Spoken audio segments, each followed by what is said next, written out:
forte é o nosso Deus. Irmãos, vamos abrir a palavra do Senhor em Jeremias capítulo 46. Jeremias 46. Eu vou fazer uma pergunta, por favor, não minta para o pastor nem para Deus. Quantos aqui conseguiram acompanhar pelo menos metade das pregações sobre Jeremias? E as mãos? A metade, pelo menos metade. Se foi mais da metade, já tá bom. Mas pelo menos... Então tá bom, ok. Alguns podem até então não entender a fala de hoje, mas hoje praticamente eu estou encerrando uma série de pregações sobre o livro de Jeremias. Praticamente desde o início do mês de março, onde nós começamos a falar sobre o assunto, sobre o tema, uma exposição longa sobre o livro. Talvez alguns possam ter pensado, nossa, será que o pastor não tem uma outra mensagem? O livro são 50 capítulos. E um sermão expositivo, ele é uma exposição bíblica, não tem outra coisa que se faz, senão aplica a exposição e a aplicação daquilo que a Bíblia nos ensina. E Deus me deu graça de poder estudar o livro e reproduzir isso em termos de estudo e de mensagens para a igreja. E eu gostaria então de estar fechando esse ciclo dentro do capítulo 46, verso de número 27 e o verso de número 28. Eu acho que eu vou tirar a máscara para ficar mais fácil para mim aqui, que senão embaixo meu óculos tudo.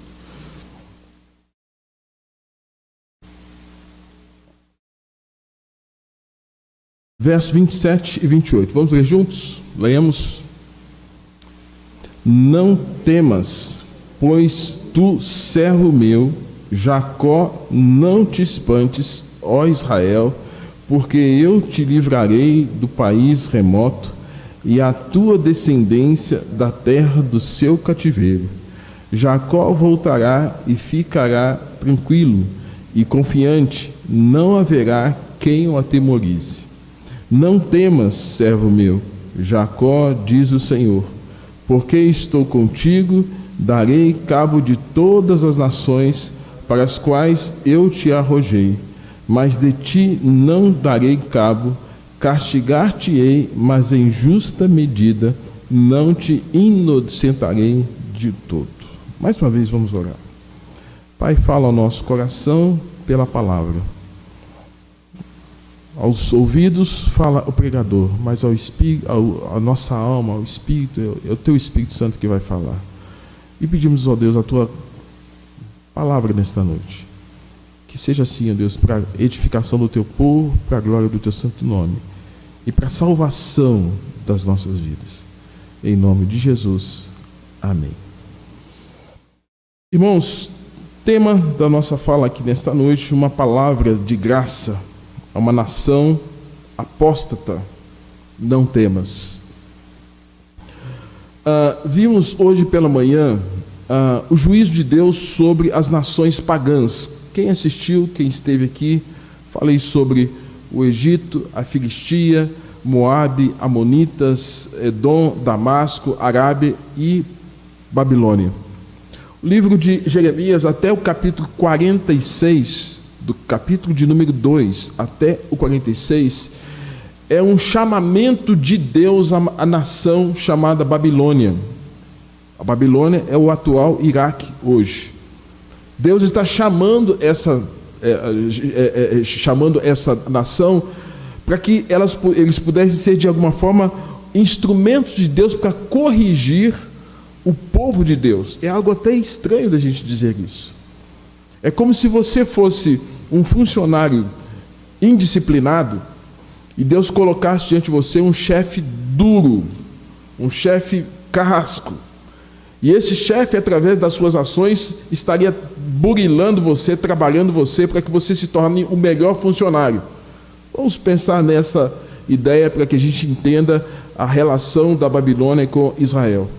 Israel era o povo de Deus, era o servo do Senhor. Só que Israel estava andando contrariamente os planos e os projetos de Deus.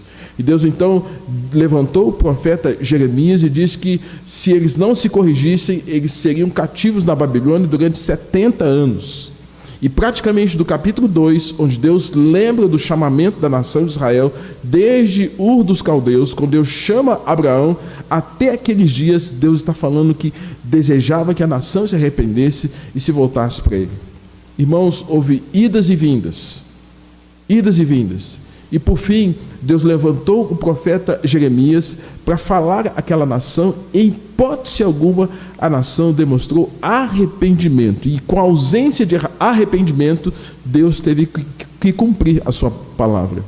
E a palavra de Deus sendo cumprida era a disciplina. E a correção era 70 anos, a nação sendo tirada da sua terra e sendo levada para a Babilônia, sendo tirada de Israel, que era onde o povo hebreu, o povo israelita morava, sendo levado para uma outra pátria, uma outra nação, para estar ali como escravo. Mas mesmo como escravo, a graça de Deus implicou em que Deus protegeria aquele povo. E o próprio Deus disse, mesmo que vocês estejam indo como escravos, lá vocês vão poder plantar, vão poder se desenvolver, vão poder ter uma vida até um tanto tranquila. Mas tem que ir para lá. Se não for para lá. E muitos não aceitaram a correção de Deus.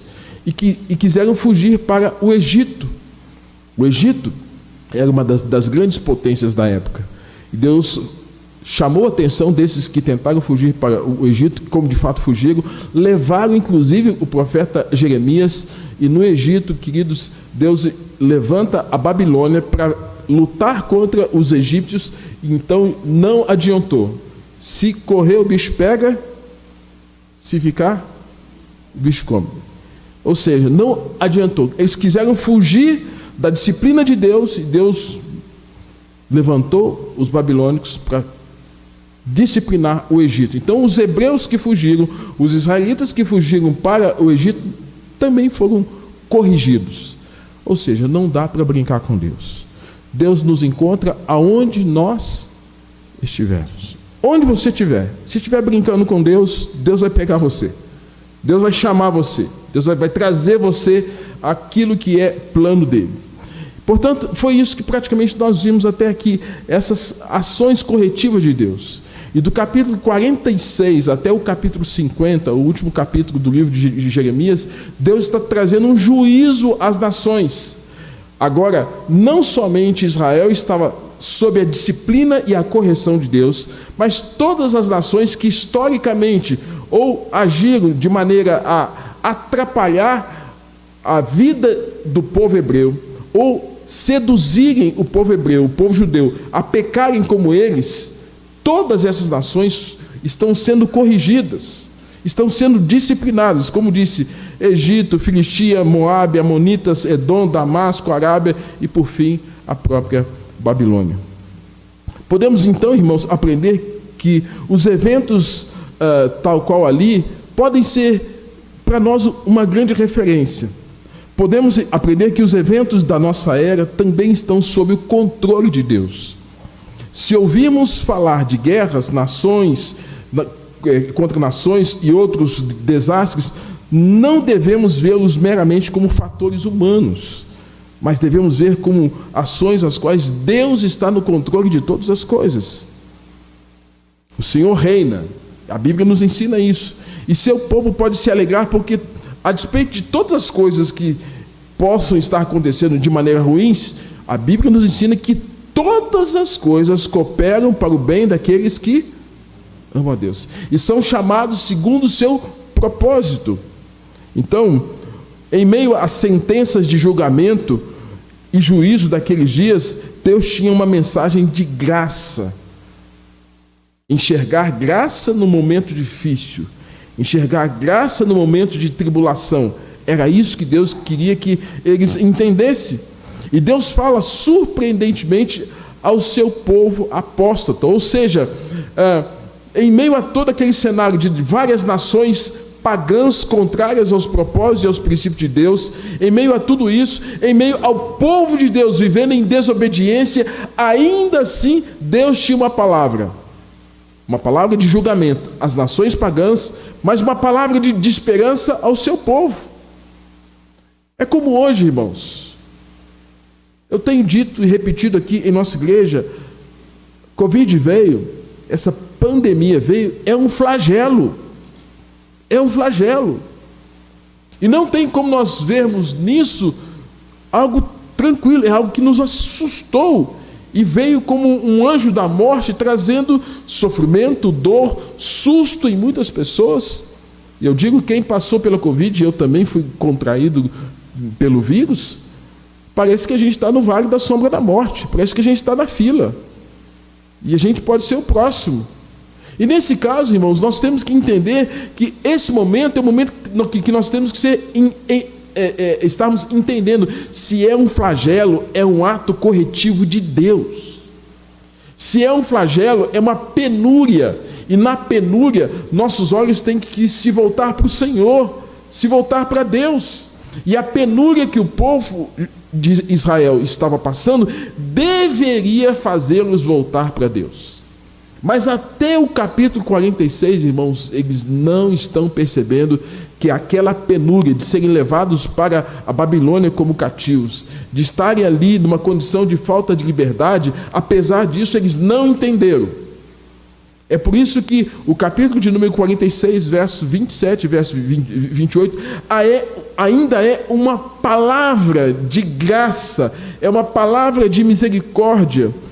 Israel havia praticado um adultério espiritual, havia se prostituído com os ídolos e seus amantes, deu as costas para Deus, agia como um apóstata.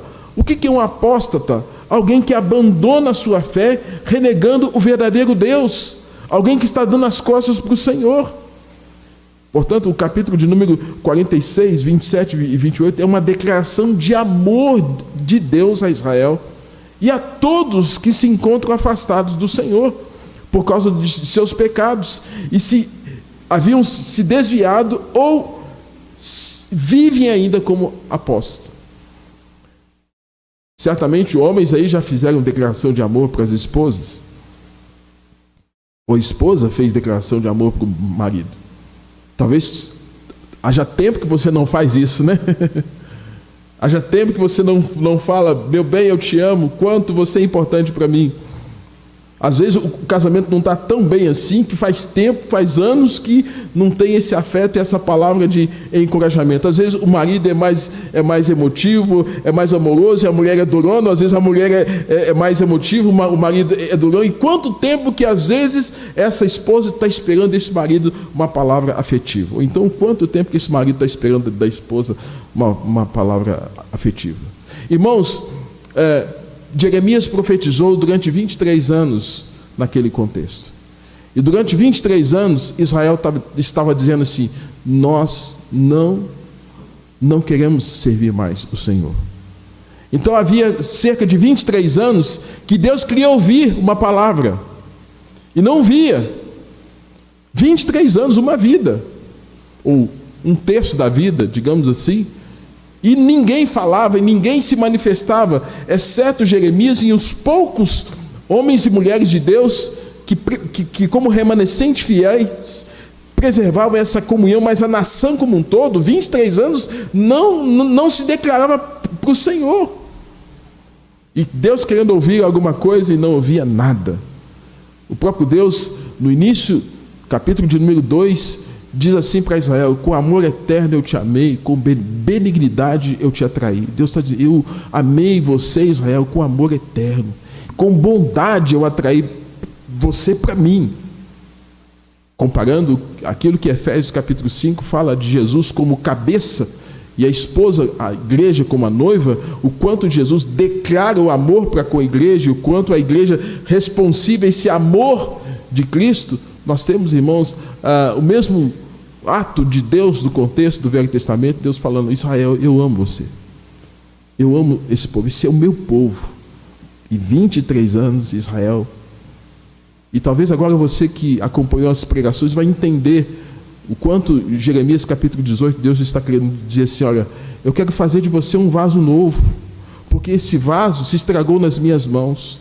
Eu quero fazer algo novo de você, Israel. Não posso eu fazer como o vaso quebrou nas mãos do oleiro. Não posso fazer de você um outro vaso.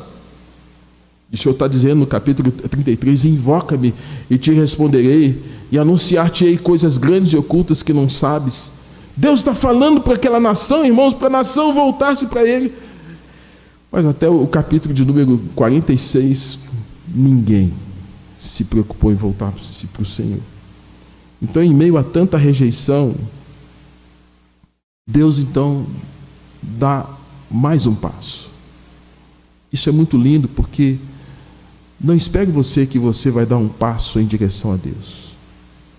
Nossos pecados nos deixam vaidosos, orgulhosos, soberbos, e a gente quase nunca, e nunca e sempre, quer dar o primeiro passo. Sempre o primeiro passo à comunhão, o primeiro passo à devoção, ao quebrantamento, à mudança, o primeiro passo vem de Deus. Esse primeiro passo sempre vem dele. E agora, mais uma vez, Deus está dando um passo em direção a Israel. Irmãos, e essa mensagem que Deus dá para a nação não é uma mensagem motivacional dada por um psicólogo da época para dizer e para encorajar Israel a ter uma motivação interna para fazer a coisa certa.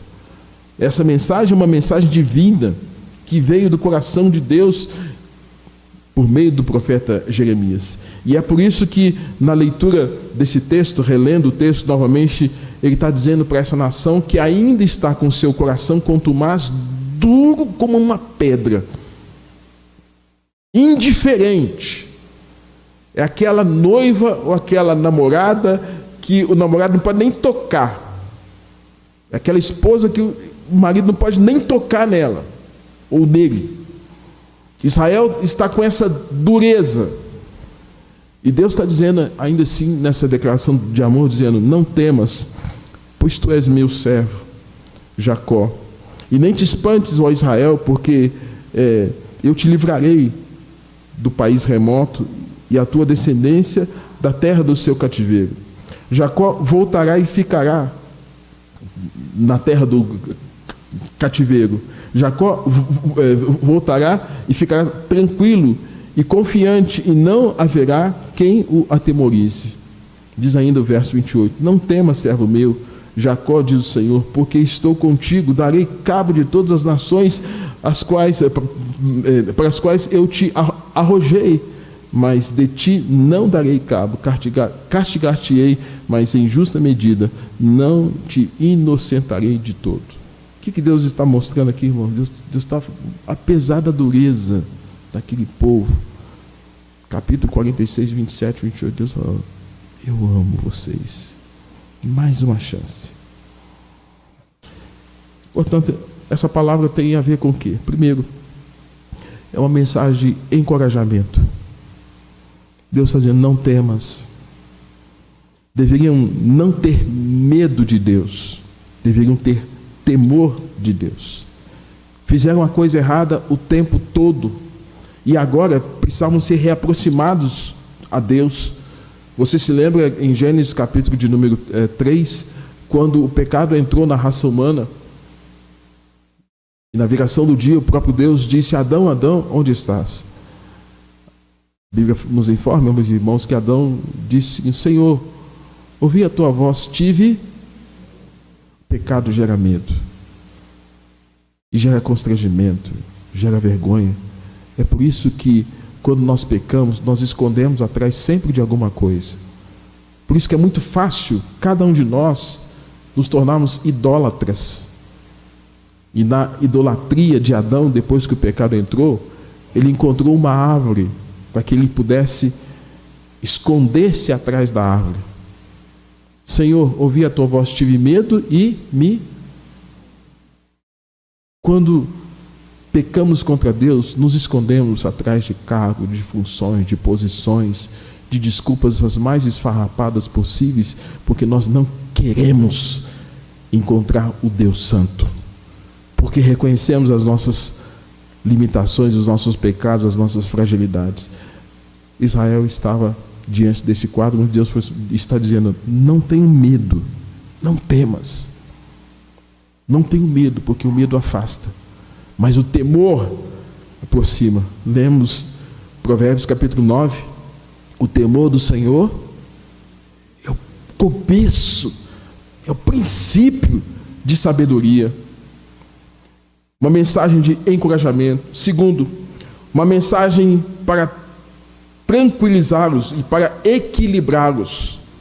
Quando o Senhor diz assim: não te espantes. Cada palavra, irmãos, Deus está colocando aqui na boca do profeta de maneira bem organizada. Tem gente que não é muito bom para falar e para argumentar, né?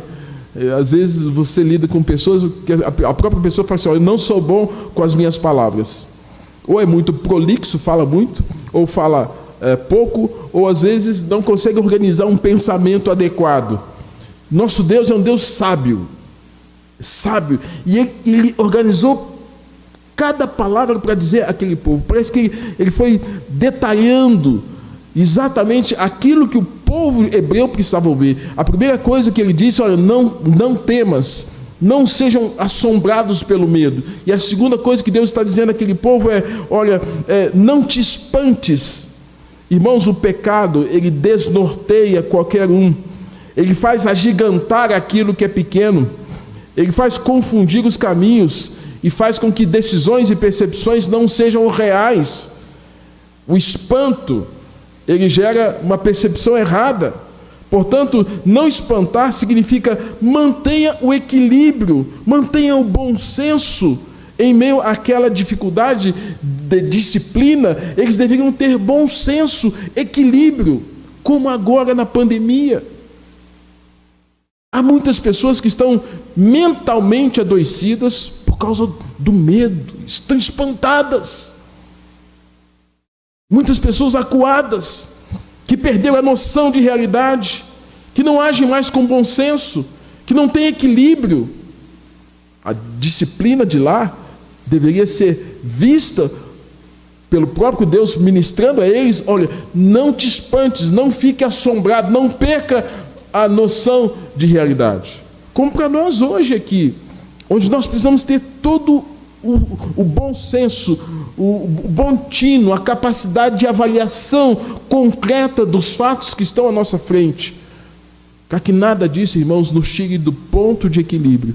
E tirar-nos do ponto de equilíbrio significa nós vamos perder a percepção correta do que está acontecendo à nossa volta e dentro de nós. Eles estavam sob disciplina, eles estavam sob flagelo. Terceiro, era uma palavra de libertação. A próxima palavra que nós temos aqui, de Deus falando com o povo: não temas, pois tu, meu servo Jacó, nem te espantes, ó Israel, porque eu te livrarei. Terceira palavra, uma palavra de libertação. Eu te livrarei do país remoto. No caso, o país remoto era a Babilônia. Os caldeus, Nabucodonosor se levantou de maneira feroz, voraz contra aquele povo, debaixo da autoridade e dos atos soberanos de Deus. Nada acontece sem que Deus não saiba. Tudo, irmãos, tudo que acontece na terra e nos céus passa pelo crivo da vontade santa e soberana de Deus. Nada do que acontece na geração dos nossos dias acontece fora dos planos e projetos sem que Deus não saiba. Nós, presbiterianos, nós temos que ser muito claro quanto a isso, porque nós cremos na doutrina da soberania de Deus. O nosso Deus não é um Deus pequeno. Nosso Deus não é aquele Deus que ele não sabe o que está acontecendo, tal qual aqueles que defendem a teologia relacional. Olha, será que Deus sabia que haveria o tsunamis lá em Java? Será que Deus sabia que haveria de vir um vírus para trazer todo esse dano para... Deus sabia de tudo. Nosso Deus é um Deus onisciente e sabedor de todas as coisas. Nos faz então, irmãos, nos descansarmos nos braços desse Deus que sabe todas as coisas e que tudo acontece para o seu fim e a sua própria glória. E aqui, o país remoto, a Babilônia, com suas ações, eram de maldade, perversidade, não permaneceu debaixo não permanecer debaixo do jugo deles era um grande alívio, mas Deus tinha o tempo certo para que a libertação viesse, a hora certa, o momento certo. Como Deus sabe, irmãos, cada provação que cada um de nós há de passar. Nenhuma provação é eterna, nenhuma tribulação é eterna. Ela tem o seu tempo, ela tem o seu momento. É por isso que Tiago fala: bem-aventurado o homem que suporta com perseverança a provação, porque depois de ter sido aprovado receberá a coroa da vida. Eles haveriam de receber libertação. Nem um dia, nem um segundo a mais, depois daqueles 70 anos. E Deus está dizendo: eu vou libertá-los. Tinha a hora certa, o momento certo. Deus nos chamou, irmãos, à liberdade. Como Deus chamou aquele povo, o povo hebreu, à liberdade. Quarto, era uma palavra tranquilizadora. O verso, na sequência do verso, ele diz assim: não temas, pois tu, servo meu, Jacó, não te espantes, ó Israel, porque eu te livrarei do país remoto e a tua descendência da terra do seu cativeiro. Jacó voltará e ficará tranquilo. Está vendo a construção da linguística do que Deus está falando para aquele povo que está com o coração duro, contumaz, rebelde, debaixo de toda uma situação opressora, e Deus está trazendo uma palavra de graça, de misericórdia, de compaixão e de encorajamento àquele povo, e Deus dizendo assim: agora eu quero que vocês estejam atentos, porque eu vou trazer um tempo de tranquilidade para vocês. Jacó voltará e ficará tranquilo. Irmãos, aqui nós temos uma promessa. A Bíblia, ela tem mandamentos e tem o quê? Promessas. Os mandamentos não são penosos. O Salmo de número 19 nos ensina que os mandamentos do Senhor são límpidos. Os mandamentos do Senhor permanecem para sempre e todos igualmente justos, desejáveis mais do que o ouro depurado. Mas a Bíblia nos ensina, irmãos, que esse Deus, ele tem promessas grandiosas para nós, e aqui ele está dizendo que ele tinha uma promessa para aquele povo. Quem não conhece a Deus não vive debaixo de promessa. Quem não conhece a Deus vive aquilo que Paulo vai nos ensinar na perspectiva do Novo Testamento, que ele diz: aquele que não crê no Senhor, que não crê na ressurreição, que não tem esperança, ele diz: comamos e bebamos, porque amanhã não tem nada para perder. Mas quem pensa assim é que não tem esperança. Quem pensa assim é porque acha que a vida se confina apenas a esse tempo aqui e agora. Israel, irmãos, tinha a promessa, grandes promessas de Deus, e a promessa que eles tinham no contexto do Velho Testamento, cerca de 3.000 anos antes, era a promessa do Messias. Gênesis 3,15, o descendente da mulher que haveria de vir para pisar a cabeça da serpente. Essa era a grande promessa que eles tinham, e a restauração de Israel por meio do Messias. Esse Messias era Jesus, e portanto eles tinham que olhar para frente, num tempo que, ao receber esse ungido, esse Messias, eles estariam seguros ao confiar no cumprimento dessa promessa.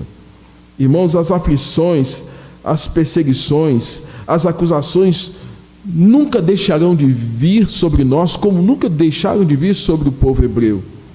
Porém, confiados na palavra e no poder do Senhor, eles poderiam estar acima dos problemas, acima das tribulações, acima das tentações, quando se apropria da promessa.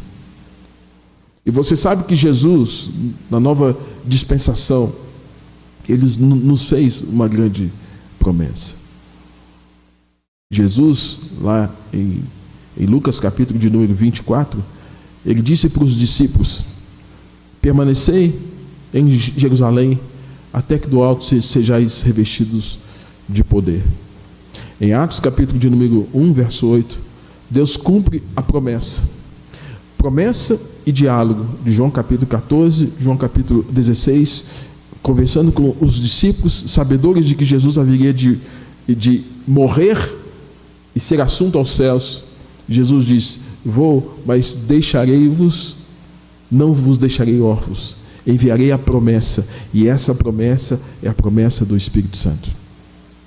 Portanto, irmãos, quando nós temos aqui uma palavra como essa de Deus dizendo assim: olha, eu quero que vocês estejam atentos e fiquem tranquilos, essa tranquilidade é uma palavra que Deus se compromete, se empenha, e o próprio Deus que jura por aquilo que Ele diz, pela aliança que Ele faz. Esse Deus está dizendo: a minha promessa vai se cumprir. E Deus está tranquilizando aquele povo, como Deus nos tranquiliza nos dias de hoje.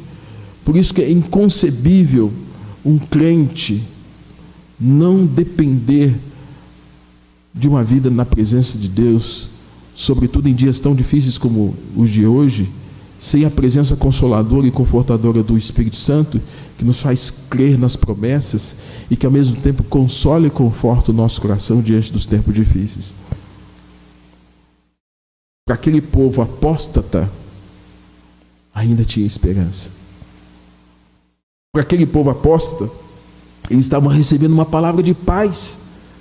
Vocês vão ficar tranquilos, haverá paz, haverá ausência de perturbação, porque tranquilidade, irmãos, entendo que você está tranquilo.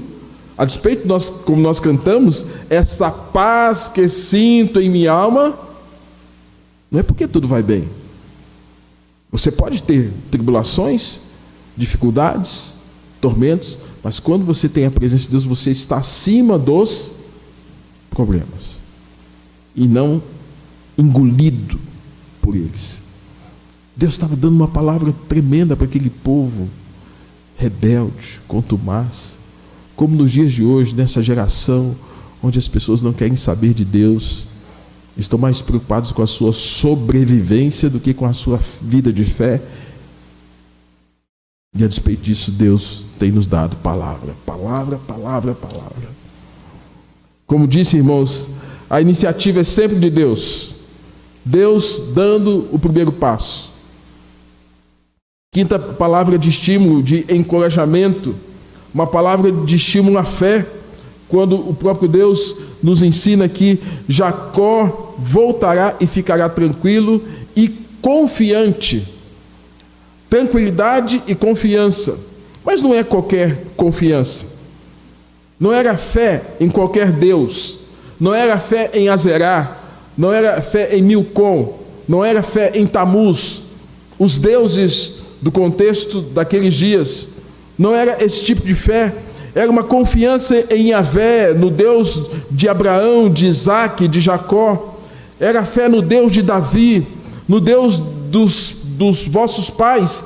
Era a mesma fé que foi dada a Abraão, a mesma confiança que fez com que Abraão saísse de Ur dos caldeus e caminhasse até onde Deus haveria de lhe mostrar. A mesma fé que fez com que Abraão pegasse seu filho Isaque, depois de 25 anos de espera, e Deus colocasse aquele menino no altar, onde Hebreus vai dizer que Abraão cria que mesmo que se Isaque fosse imolado e morto naquela hora, Deus haveria de fazer ajuntar os ossos, ajuntar os órgãos, Deus levantaria aquela criança. Isso é fé. Não é uma fé jogada ao vento. Mas Deus está dizendo, irmãos, que haveria de trazer sobre Israel essa fé genuína, essa confiança.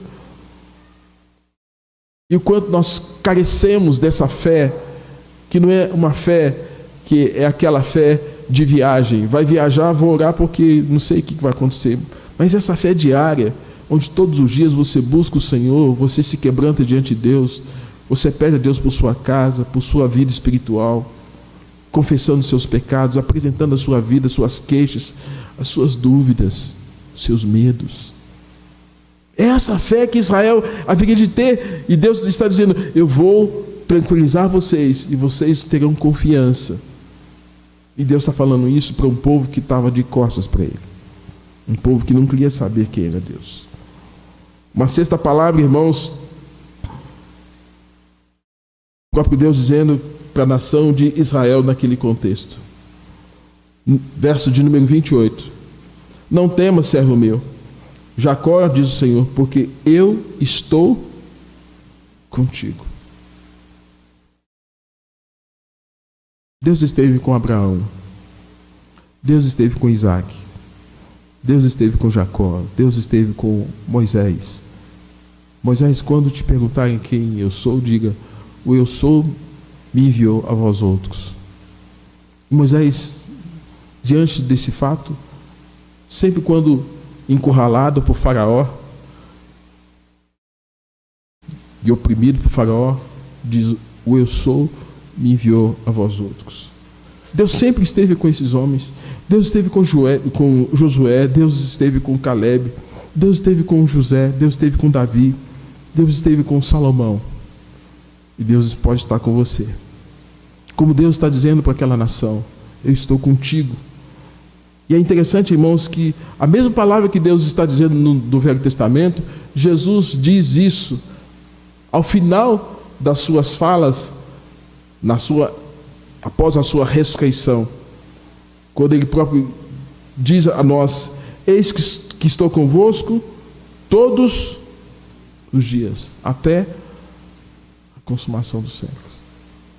É fato que às vezes nem sempre a gente está com ele, nem sempre a gente o busca, nem sempre a gente está orando, nem sempre a gente está louvando, nem sempre o nosso coração está voltado para as coisas de Deus.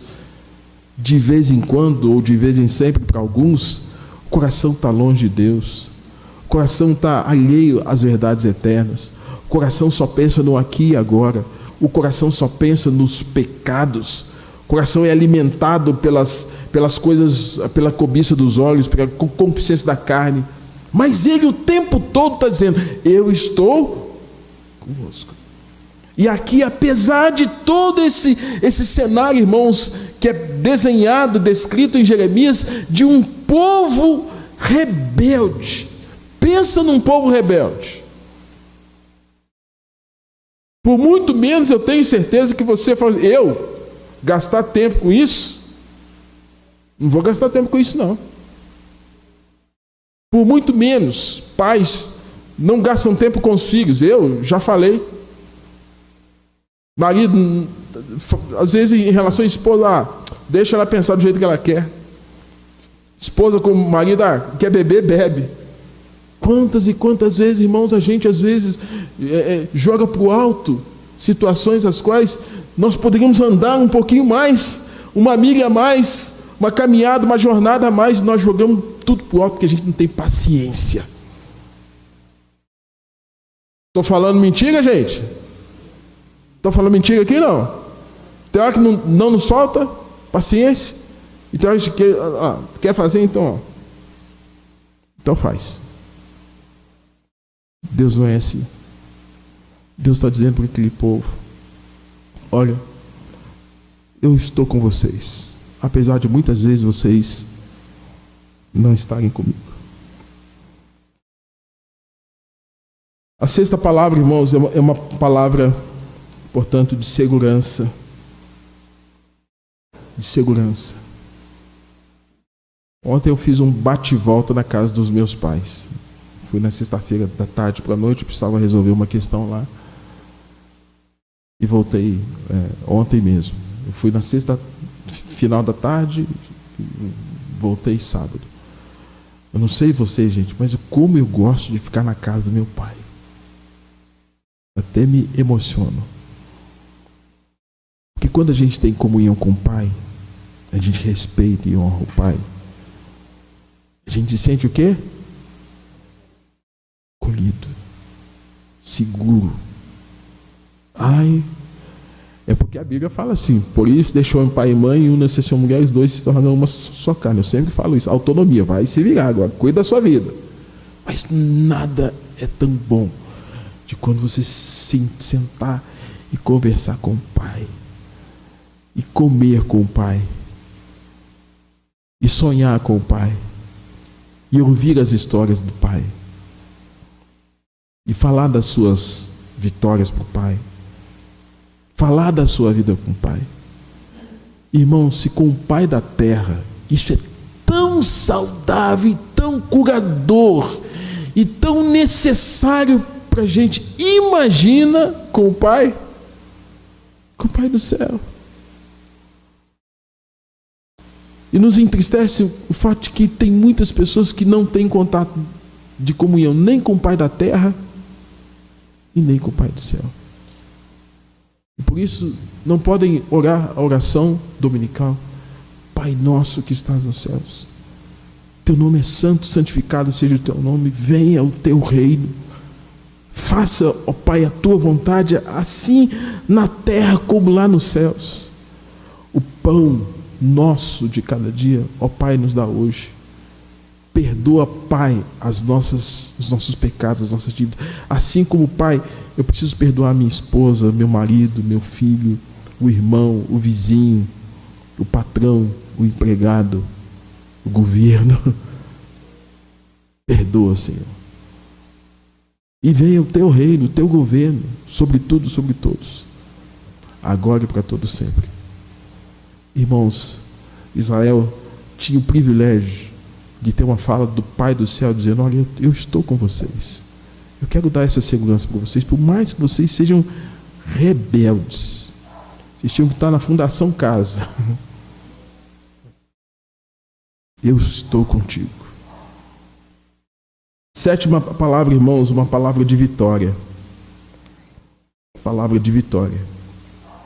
Quando, ao final do verso 28, ele fala: darei cabo de todas as nações para as quais eu te arrojei.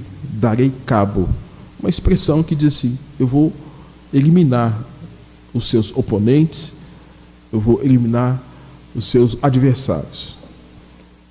Hoje pela manhã, como disse, eu preguei sobre o juízo de Deus sobre o Egito, sobre Edom, sobre Moabitas, Amonitas, Filisteus, Damasco, Arábia, Elamitas e sobre a Babilônia. Todas essas nações que se opuseram à nação de Israel. E a aplicação disso é você começar a perceber que você não está aqui na terra por acaso. Primeiro, que Deus tem um propósito para a sua vida. É que você tenha uma vida de adoração, de comunhão, de serviço, de proclamação das mensagens, ou seja, você tem um compromisso missionário, independente da profissão e da função que você desempenhe. Se você é um crente convertido, nascido de novo, e o lugar que você está, você não está ali por acaso. Deus tem um plano para que você cumpra naquele lugar. E nesse aspecto, irmãos, a despeito do lugar que nós estejamos, nós vamos ter alguns inimigos: a carne, o mundo e Satanás. A carne, a natureza pecaminosa, qual herdamos de Adão. Enquanto estivermos na terra, estaremos lidando com essa luta, onde Paulo fala: bem que eu quero fazer, esse não faço, mas o mal eu sempre faço. É um inimigo seu, interno. Cada um de nós luta contra os desejos da carne. Segundo inimigo, Satanás, o maior inimigo de Deus, opositor, adversário. Terceiro inimigo, 1 João fala que o nosso grande inimigo é o mundo, sistema pecaminoso caído, com as suas cobiças, com os seus desejos, e o mundo jaz do maligno.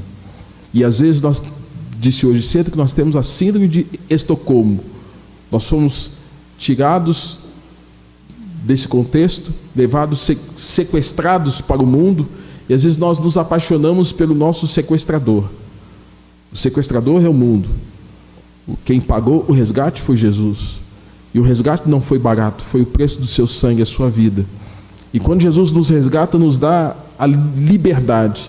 E às vezes, na primeira crise que a gente tem, do ponto de vista espiritual, ou ausência de alguma bênção que nós queríamos tanto, nós ficamos aborrecidos com Deus, com a igreja, com o pastor, com todo mundo, e ficamos lembrando do mundo, pensando que o mundo vai nos tratar bem. E ficamos seduzidos como nessa síndrome de apaixonamento pelo mundo, nessa síndrome de Estocolmo, olhamos para o mundo como se o mundo fosse o nosso grande resgatador. Não, o mundo jaz no maligno. E o mundo vai destruir você, seus valores, sua fé e tudo aquilo que tiver voltado para Deus, porque esse mundo está corrompido. É por isso que a Bíblia fala, irmãos, o quanto nós aguardamos o novo céu e a nova terra.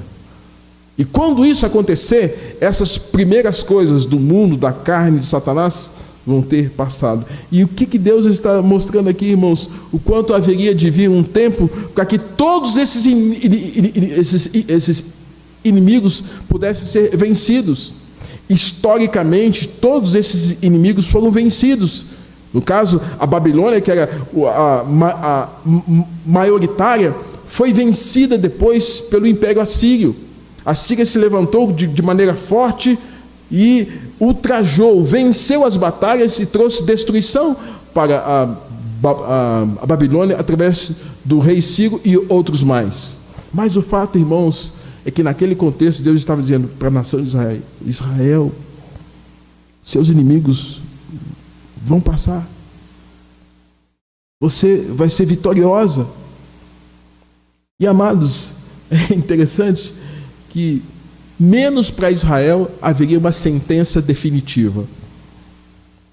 Para todas as nações haveria uma sentença definitiva, mas para os judeus, eles receberam uma nova oportunidade para recomeçar.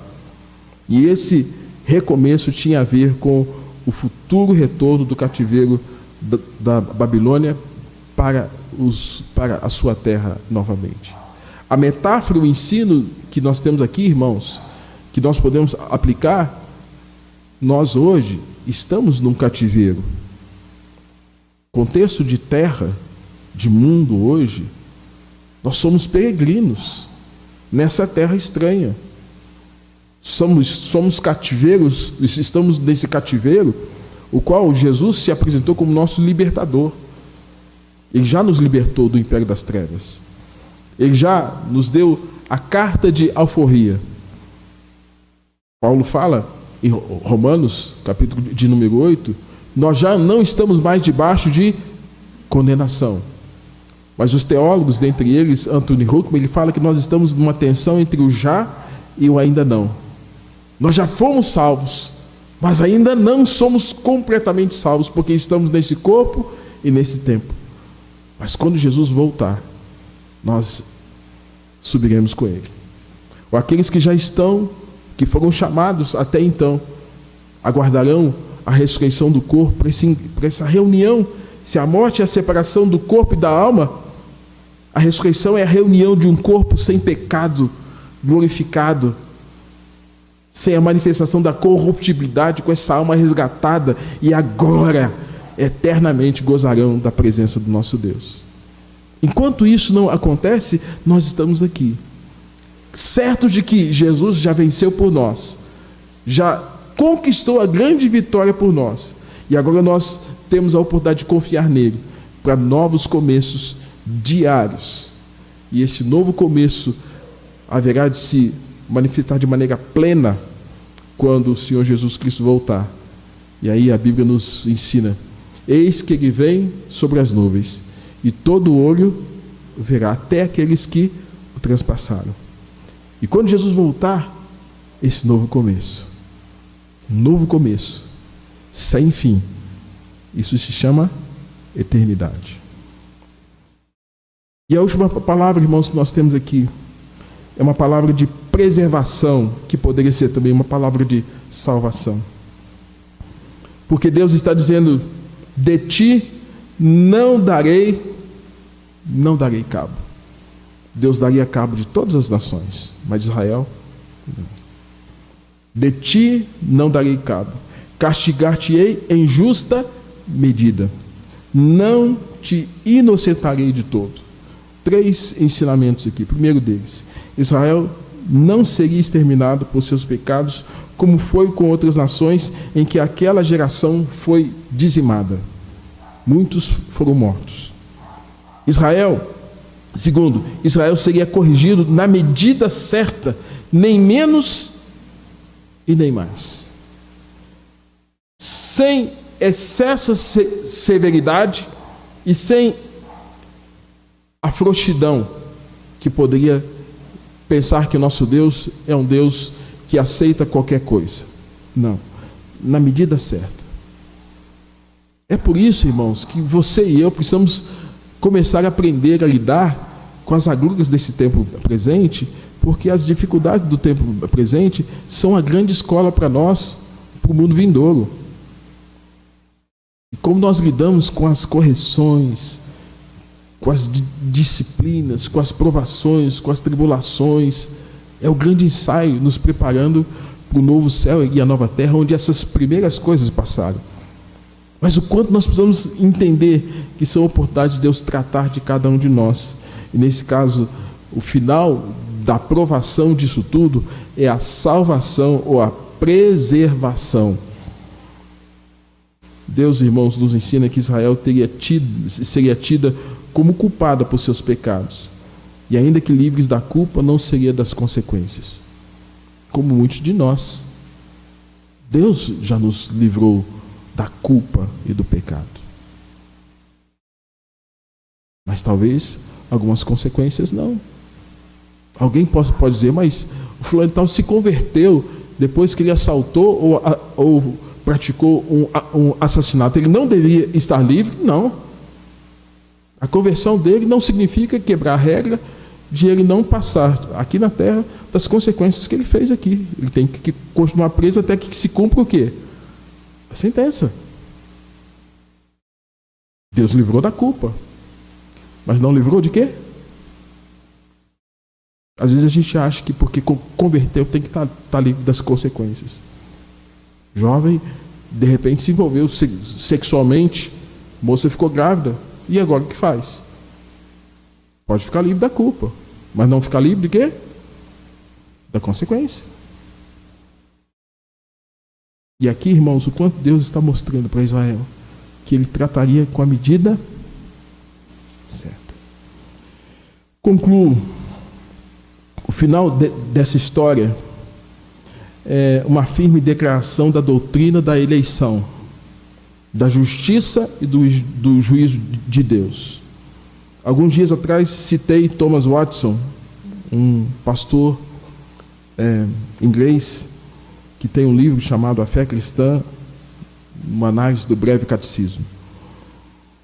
Nós vimos que a justiça de Deus, ela é santa, que Deus é o padrão da justiça, que ela é natural ao ser de Deus, que ela é perfeita, que ela é exata, que ela é definitiva, que ela premia os justos e pune os maus. E nesses versos 27 e 28 do capítulo 46, Deus se compraz em aplicar a sua misericórdia em todas as circunstâncias. E a sua misericórdia abundantemente se manifesta por causa do pacto, da aliança que Deus fez. E do juramento que Deus fez por si mesmo. E nisso Deus manifesta a sua misericórdia. Você se lembra lá de Gênesis capítulo 12, quando Deus disse que em Abraão ele estaria abençoando todas o quê? Você acha que isso mudou? Não. E por mais que seja uma família disfuncional, desorganizada, pecaminosa, por mais que seja um crente disfuncional, vivendo erradamente, Deus vai trazê-lo, vai trazê-lo de volta. E Deus trazer de volta implica em arrependimento. Ninguém volta sem se curvar diante do Deus santo e soberano. Ninguém volta sem se humilhar perante o Senhor. Ninguém volta sem quebrantamento. É por isso que eu não concordo com alguns que defendem um hipercalvinismo. Já que eu sou eleito, eu posso fazer qualquer coisa. Eu quero dizer o seguinte: quem pensa assim não sabe o que é calvinismo. Então pode fazer qualquer coisa e depois... Não é assim. Porque quem tem temor a Deus não faz qualquer coisa. Quem tem temor a Deus não vive de maneira displicente e vivendo de maneira tal que apenas pelo nome da denominação, da religião, vai fazer dele um salvo. É porque não conhece a Bíblia e nem conhece a Deus. E se não conhece a Deus, é preciso se converter. É preciso abrir o coração e falar: Deus, tem misericórdia de mim, porque eu sou pecador e preciso da tua graça. Irmãos, nesses versos, Deus se compraz em aplicar a sua misericórdia. E a sua misericórdia é uma terrível testemunha contra o ímpio. Vou repetir, a misericórdia de Deus é um terrível testemunho contra o ímpio. Eu vou dar um exemplo. Deus sabe que você é pecador, você é trazido à salvação, você vive uma vida lutando contra o pecado. O ímpio pode dizer, mas ele é como qualquer um de nós, essa vida é uma vida de enganação. O ato de misericórdia que Deus tem para com você, cuidando de você e perdoando você, é um anúncio de que esse ímpio, cada vez mais que ele vê Deus cuidando de você e perdoando, e ele mantém o coração duro e contumaz, é um testemunho contra ele, de que a misericórdia de Deus sobre você está agindo, e no caso dele, ele está zombando, ignorando que Deus tem sido misericordioso com a sua vida. Isso acontece muito, sabe quando? Quando pessoas estão vivendo corretamente, estão vivendo de maneira tal que tem crescimento cultural, social, econômico, tem prosperidade, tem avanço, a família está organizada. Você está dando um testemunho do quanto Deus está sendo gracioso com a sua casa. E quem está fora está zombando, está debochando. Vocês são. Esse ato de Deus, ele ver Deus cuidando de você, mas ele não abrir o coração, é um testemunho contra ele e torna ele indesculpável.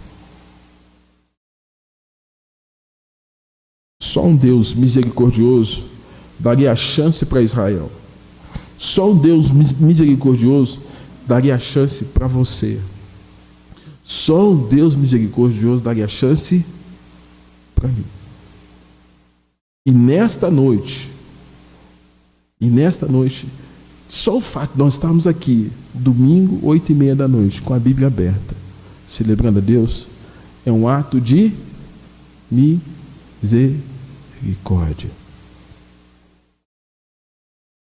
E nesse ato, se nossos corações se quebrantarem diante desse momento, cenário de flagelo, de dificuldade, e nós olharmos para falar, Deus, tenha misericórdia de nós, tenha compaixão de nós, e nós andarmos conforme os preceitos do Senhor, o Senhor há de nos preservar, como preservou aquela nação. Destruiu todas as outras, aniquilou todas as outras, mas permaneceu fiel ao seu povo, porque Deus é um Deus fiel. Que você, portanto, nesta noite, possa estar atento ao que Deus ministra dentro do livro de Jeremias.